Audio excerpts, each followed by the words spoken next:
ஒரு நாள் வழிப்போக்கன் ஒருவன் ஒரு பெரிய யானை சிறிய கயிற்றினால் கட்டப்பட்டிருப்பதை பார்த்து, இந்த யானைகள் நினைத்தால் ஒரு நொடியில் அந்த சிறிய கயிற்றை அவிழ்த்துவிட்டு சென்று விடலாம். அதனை சுற்றி சங்கிலியும் இல்லை, பெரிய இரும்பு கூண்டும் கூட இல்லை. இருப்பினும் அவை கயிற்றை கலற்ற முயற்சிக்கவில்லை என்று நினைத்தான்.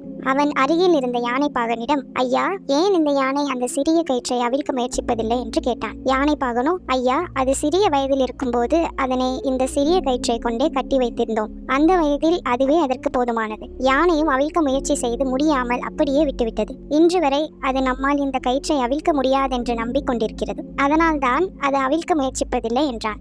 வழிப்போக்கன் வியந்து, இந்த யானை நினைத்தால் எந்த நேரத்திலும் தன் பிணைப்பிலிருந்து விடுபட்டிருக்கலாம். ஆனால் யானை தன்னால் முடியாது என்று நம்பியதால் அது இருந்த இடத்திலேயே சிக்கிக்கொண்டது என்று நினைத்தான். யானையை போன்றே நம்மில் எத்தனை பேர் முன்பு ஒருமுறை தவறவிட்டதால் நம்மால் எதையுமே செய்ய முடியாது என்ற நம்பிக்கையில் தொங்கிக் கொண்டு வாழ்கிறோம். தோல்வி என்பது கற்றலின் ஒரு பகுதி. வாழ்க்கையில் போராட்டத்தை கைவிடக்கூடாது.